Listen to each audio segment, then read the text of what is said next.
Salut à toi et bienvenue sur ce nouvel épisode de Communauté engagée, le podcast gratuit qui te révèle les secrets d'une communauté engagée et surtout comment créer ta communauté engagée. Je suis Pascal Roby et aujourd'hui je vais répondre à une question qui m'a été posée par un membre d'une communauté dans laquelle je suis qui s'appelle Antoine. Et Antoine, si tu écoutes ce podcast, je te salue. Il m'a posé une question qui est celle-ci, qui est bonjour Pascal, j'ai vu dans ta présentation que tu aides des gens à créer leur communauté. J'aimerais bien recevoir tes conseils pour les débuts de ma communauté en local. J'ai pas l'habitude de ce genre de choses. Et donc, je lui ai fait une réponse donc par mail. Et donc, ce que je vais faire, c'est que je vais te partager cette réponse. Mais d'abord, abonne-toi au podcast. Donc, où que tu sois, voilà, tu t'abonnes à ce podcast pour ne rater aucun épisode. Mais si tu as vraiment envie de ne rater aucun épisode, abonne-toi à la newsletter qui se trouve juste en dessous dans la description. Alors, pour resituer le contexte, Antoine et moi, on fait partie de la même communauté. Donc, on fait partie d'une communauté en ligne. Et cette communauté a plus de 3000 membres. Elle organise régulièrement des rencontres en ligne, enfin des lives. Et ce qui se passe, c'est que maintenant, cette communauté a décidé d'avoir des ambassadeurs et en fait partout en France et même dans le monde, si je me souviens bien, pour animer des rencontres en local avec des membres de cette communauté. Et donc Antoine fait partie de ces ambassadeurs qui vont animer une rencontre IRL, en tout cas en réel. Et voilà, il me demande, écoute Pascal, je vois que tu aides les gens à créer des communautés, est-ce que tu peux me donner quelques conseils? Et donc moi je vais te partager les conseils que j'ai partagés à Antoine. Si toi aussi en fait tu vas animer une première rencontre de communauté, donc ça marche aussi bien en réel que j'imagine en visio. Moi, je l'ai plutôt contextualisé au niveau réel. Pourquoi?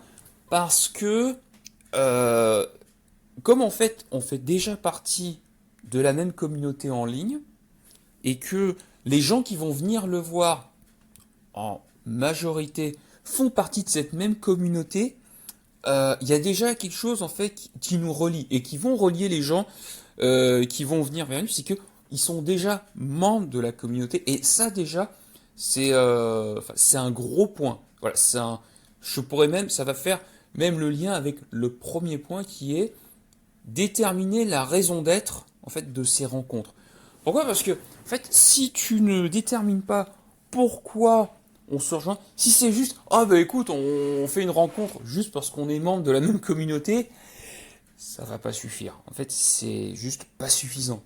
Il faut qu'il y ait un pourquoi, enfin le fameux pourquoi de Simon Sinek, une raison d'être qui soit suffisamment forte pour se dire ok, je vois où on va, il y a une raison d'être, il y a une direction, ok, je sais où on va, si je vais dans cette rencontre-là, si je vais dans cette communauté-là, dans ce groupe-là, je sais où on va, je sais ce qu'on va faire. C'est super important, voilà, qu'il y ait voilà, une raison pour laquelle tu dis, ok, mais c'est sympa, moi, potentiellement, je suis intéressé, mais pourquoi, en fait, je voudrais rester dans ton groupe? Pourquoi ça m'intéresserait d'être dans ton groupe? Et donc, juste poser cette raison en disant, bah, voilà ce qu'on va faire dans ces rencontres-là, voilà ce qu'on va faire, voilà ce que tu vas y trouver. Et ben, tu dis, ok, je sais pourquoi. Donc, ce qui est bien, c'est que au moins, ça pose les bases. Tu sais pourquoi tu vas à ces rencontres. S'il n'y a pas cela, ben, en fait, tu ne peux pas t'appuyer là-dessus. C'est comme c'est une base, c'est même la fondation de tes rencontres. S'il n'y a pas cette base-là, les gens ne pourront pas s'accrocher et en fait partiront et décrocheront naturellement. Donc, première chose, premier conseil, déterminer la raison d'être. C'est la fondation même pour que tes rencontres durent dans longtemps. D'ailleurs, le deuxième conseil, c'est pas le second, c'est le deuxième conseil, c'est justement d'avoir un rendez-vous récurrent de ces rencontres. Peut-être que c'est une fois par mois ou une fois tous les 2-3 mois, et surtout d'avoir le même lieu de préférence. Pourquoi? Mais toujours en fait pour ancrer ces rencontres dans un lieu, donc dans l'espace, mais surtout dans la temporalité. Peut-être que la première rencontre, il y a des gens qui n'étaient pas disponibles, mais si on sait par exemple que ta rencontre de communauté, elle se passe, allez, je vais prendre un exemple, tous les premiers mardis à 18 h, tu dis ok, je sais que tous les mardis, tous les premiers mardis du mois à 18 h, eh ben il y a la rencontre de communauté d'Antoine. Eh ben c'est nickel. Ok, bon, au moins je sais que si je peux pas venir à cette rencontre de ce mois-ci, je peux venir à la rencontre du mois prochain parce que voilà, je sais que le premier mardi du mois, il y a la rencontre de communauté animée par Antoine. Et ça c'est trop cool. Donc ça aussi, c'est aussi un repère. Ça permet aux gens de se dire, ok, je sais sur quoi je peux m'appuyer. Ok, c'est simple. Alors si en plus de cela, tu rajoutes le même lieu de préférence, à savoir, bon ben, ça va être soit dans ce bar ou par exemple, ça peut être également un lien Zoom ou un lien StreamYard ou n'importe quel lien, ou ça peut même être sur WhatsApp, hein, ça peut se faire également, mais si on connaît le l'heure, enfin la date, l'heure, et en plus de cela, qu'on a un lieu qui soit réel ou en visio, et bien en fait c'est cool parce que là en fait tu poses un cadre. Et c'est super important de poser le cadre de tes rencontres. Pourquoi? Parce que poser le cadre de tes rencontres, ça permet de poser un cadre pour toi en tant qu'animateur, mais c'est aussi un cadre et un repère pour les personnes et les futures personnes qui voudront venir dans tes rencontres de communauté. Donc ça, c'est super important. Et bon, moi, c'est quelque chose. La notion de cadre, c'est quelque chose. Les gens qui me connaissent savent que le cadre, c'est quelque chose de très important. Mais justement, quand tu poses bien ce cadre-là, à savoir pourquoi tu fais les choses, quand est-ce qu'on le fait et où on le fait, eh putain, déjà t'es pas mal. Là, franchement, t'es pas mal. Si en plus on sait que c'est toi, et que c'est toujours toi qui es là, que tu assures, on va dire, la mission d'organiser et d'animer ces rencontres, mais alors là, t'es bien. Je sais qui anime ces rencontres. Je sais où ça se passe. Je sais quand ça se passe. Et je sais pourquoi ces rencontres sont organisées. Franchement, t'es bien. Franchement, là, tu poses vraiment de bonnes bases. Là, franchement, c'est cool. Et alors, si en plus après, tu peux ajouter le fait que bah, il va se passer des choses et que tu vas obtenir des résultats en venant régulièrement dans, dans ces rencontres-là, alors là, jackpot. Là, franchement, c'est super cool. Donc ça, voilà. Le deuxième conseil, avoir un rendez-vous récurrent. Troisième conseil, c'est d'avoir tous tes contacts, en fait, que tous tes contacts soient facilement joignables. Donc par exemple, pour Antoine, je lui ai dit, sachant que c'est des rencontres en réel, qui vont se passer dans un lieu précis, donc je crois que c'est dans un bar, si je me souviens bien, je lui ai dit, ben, le plus simple, c'est d'avoir par exemple qu'il soit facilement joignable dans un groupe WhatsApp. Donc voilà, si tu peux mettre toutes les mêmes personnes dans un groupe WhatsApp, c'est super parce que bah, la plupart des gens ont WhatsApp et en fait c'est extrêmement simple d'envoyer des messages ou même des audios sur WhatsApp.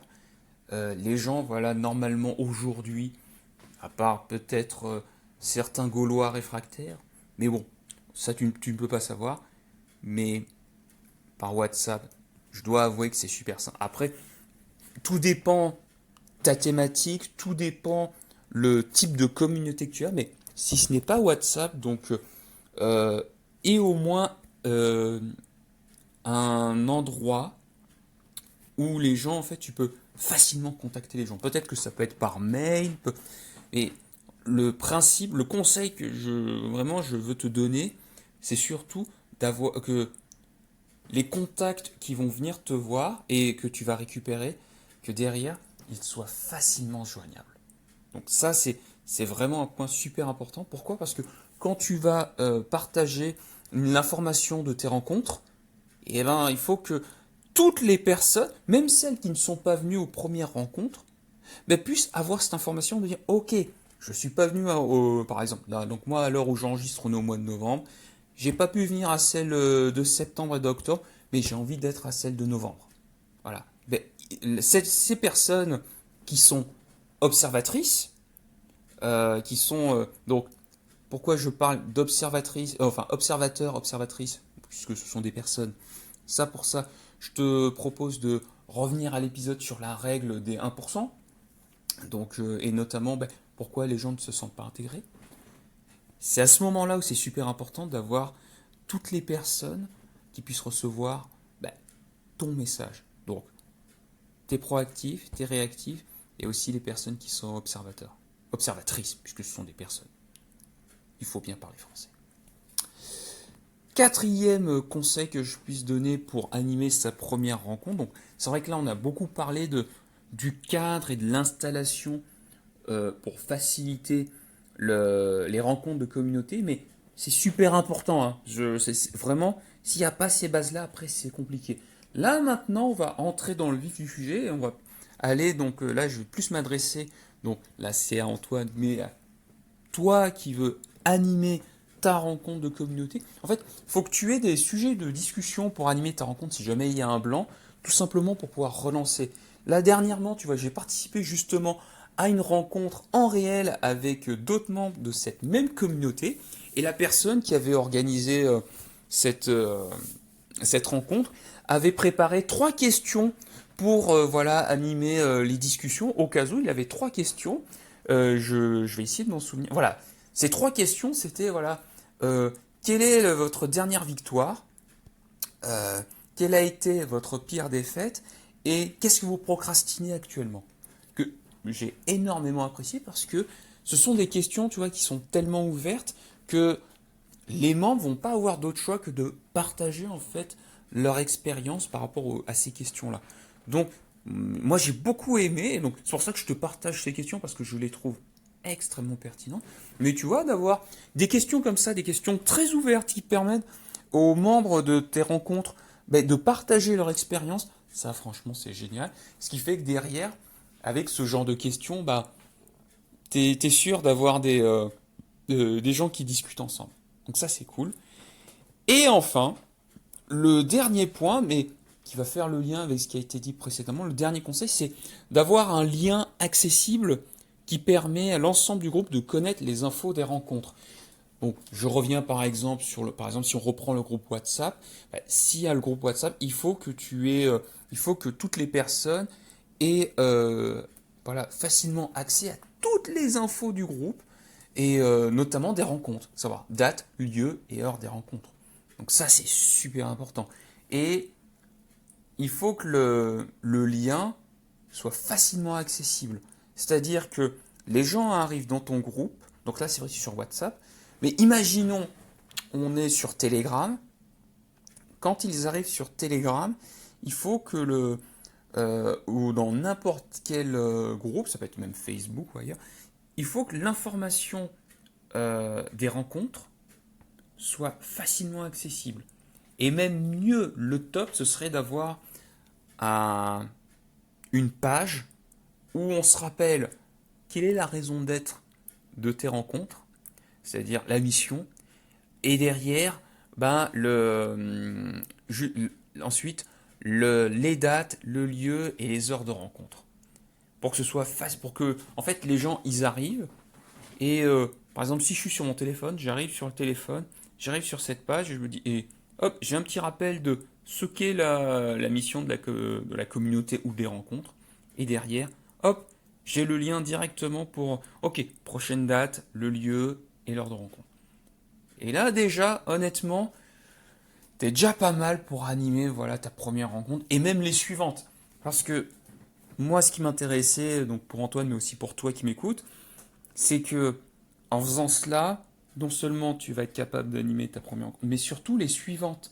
Parce que ce que tu installes là, et là, c'est un cadre pour le coup qui permet d'enchaîner très facilement sur les rencontres suivantes. Parce qu'en fait, tu as tout posé, tu as vraiment posé les bases pour pouvoir animer les prochaines rencontres.